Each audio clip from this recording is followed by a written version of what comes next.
안녕하세요. 말이에요. 이 어항에 이끼가 많이 생겼어요.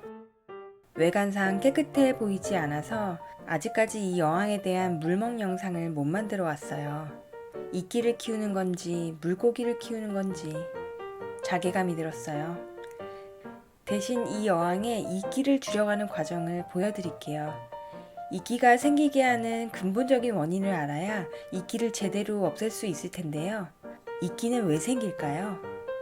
이끼가 생기는 원인은 직접적인 햇빛이 어항에 들어올 때, 지나치게 오랫동안 조명을 켜거나 광량이 셀 때, 물의 순환이 안 될 때, 물속의 영양 성분이 균형을 잃었을 때, 물속의 영양 과잉일 때, 사육의 가밀도가 높을 때예요.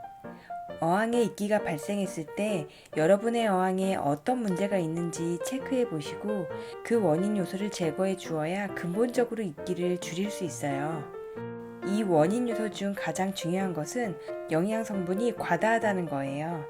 아무리 조명이 세더라도 그리고 햇빛이 어항에 비추었다 하더라도 만약 물속에 영양 성분이 많지 않았다면 이끼는 발생하지 않아요. 가장 근본적인 원인은 지금 물속에 영양 성분이 많고 균형을 잃었다는 거예요. 그리고 물속의 영양 성분이 균형을 잃었다는 것은 사료를 많이 주었거나 물고기의 배설량이 많은 것을 의미해요. 또는 오래된 수초의 잎이나 생물의 사체가 구석에 있을 수도 있어요. 그리고 그 성분들이 배출되지 못하고 물속에 남아있는 거예요. 제 어항을 진단해 볼게요. 이 어항은 45 곱하기 45 곱하기 45cm 크기의 어항이고 물은 81리터 정도가 들었어요. 어항에 사는 식구는 플래티, 몰리, 유어 15마리 정도, 구피 성어 3마리, 구피 치어 20마리, 생이새우 5마리, 레인보우 성어 4마리가 살고 있어요. 어항 부피의 30% 정도 수초를 심어놨어요. 이산화탄소를 보통 이하로 필요로 하는 수초들만 심었고 이산화탄소를 별도로 주입하고 있지 않아요. 이 어항은 해가 직접적으로 들어오진 않고 창문에서 2m가량 떨어져 있어요. 그리고 평소 조명을 6시간에서 8시간 사이로 틀어놨어요. 조명을 과하게 틀었다고 생각은 들지 않아요. 에아임 2217 외부 여과기를 사용하고 있어요. 그리고 여름 동안 수온이 상승돼서 산소가 부족할까봐 콩로를 넣어서 물을 계속 출렁이게 했었어요. 물의 순환은 잘 되어 있고 여과력이 부족하다고 판단되진 않아요. 이 어항은 바닥재가 소일인데 제가 소일에 영양제를 넣긴 했어요. 이로 인해 영양이 과잉 상태일 수도 있어요. 그리고 이 어항 식구들 중에는 플래티 몰리가 있는데요. 이 어종은 배설량이 많은 종이에요. 물고기의 수가 과밀은 아니지만 제가 사료를 꽤 많이 주었나? 제 행동을 돌아봅니다. 결론은 영양 성분이 많은 소유량에 배설량이 많은 물고기가 있어서 이끼 발생을 시키지 않았나 생각합니다. 제가 어항 청소를 일주일에 한 번씩 하면서 물을 교체해 주었는데요. 배설물이나 유기물이 물의 오염을 가속화했을 것으로 보여요. 환수 주기를 일주일에 2번 정도로 늘렸어야 했다고 생각이 들어요. 그리고 이산화탄소를 주입하지 않은 상태인데요. 이렇게 저희탄 상태에서 발생하는 이끼 종류가 많이 발생했던 것 같아요. 그럼 이끼 종류는 뭐가 있을까요? 어떻게 없애야 할까요? 부디끼. 털 같은 것이 촘촘히 수초에 붙어 있는 게 보이죠? 물의 순환이 안 되거나 이산화탄소량이 낮거나 일정하지 않을 때 생긴다고 해요. 부디끼는 아주 질겨서 손으로 떼어지지가 않아요.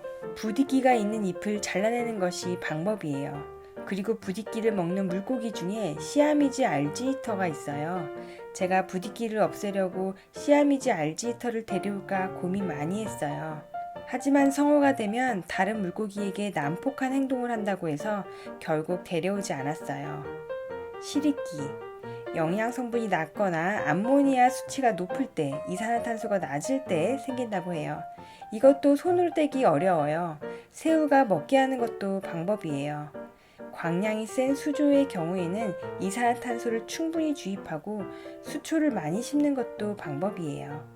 시캠 플로엑셀 약품을 다량 사용해요. 갈색 이끼. 어항을 세팅하고 초반에 규산염과 암모니아가 물에 많을 때 잘 생긴다고 해요. 보통 수초나 어항 벽면 그리고 돌 위에 잘 생겨요. 쉽게 닦을 수 있어요. 오토신과 안씨가 갈색 이끼를 먹는다고 해요.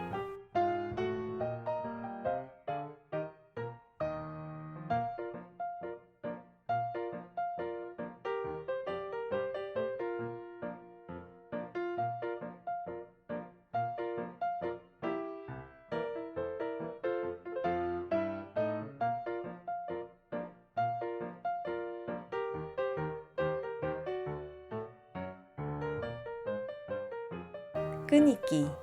물의 영양 성분이 낮고 이산화탄소가 적을 때 생겨요. 가지를 늘리는 느낌으로 자라고 거칠어 보여요. 보이는 대로 건져내야 하고요. 야마토새우가 종종 먹는다고 해요. 시리끼처럼 시캠 플로엑셀을 사용하거나 이산화탄소를 충분히 주입해요. 녹점이끼. 물속의 인성분이 낮고 이산화탄소량이 적으며 물의 순환이 적을 때 그리고 조명을 오래 켜놓을 때 잘 생긴다고 해요. 녹점이끼가 단단해지면 수초의 성장을 방해해요.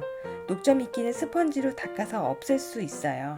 그리고 조명은 9시간에서 10시간 충분히 주는 게 좋다고 해요. 광량이 센 수조의 경우에는 물의 순환을 좋게 하고 이산화탄소를 충분히 공급하고 이끼 제거제 약품을 사용할 수 있어요. 남조류. 물의 순환이 없고 더러운 바닥재와 여과기가 원인이기도 해요. 바닥재와 여과기를 청소하고 물을 30에서 50% 환수해야 해요. 3, 4일간은 조명 없이 이산화탄소 대신 콩돌로 산소를 공급해 주어요. 사슴뿔 이끼. 이산화탄소가 적고 물의 순환이 적으며 바닥재나 필터가 더러울 때 생겨요. 그리고 환수를 잘 안 해줄 때 생겨요. 검은색에서 녹색, 회색 빛이 납니다. 이 영상을 보시는 분들도 저처럼 이끼를 키우고 계신가요? 이끼를 없애기 위한 이끼 제거제가 시중에 판매되고 있어요. 이러한 약품은 이끼와의 싸움에서 마지막에 사용하는 것을 추천드려요. 약품이 생물이나 수초에 영향을 주기 때문이에요. 이 수조에 이끼가 생기는 이유를 자가 진단했으니 근본적으로 이끼가 생기는 요소를 차단할 거예요. 그리고 이끼를 없애기 위한 노력을 어떻게 했는지 다음 에피소드에서 알려드릴게요. 여러분의 구독과 좋아요는 앞으로의 영상에 도움을 줍니다. 오늘도 끝까지 시청 감사합니다.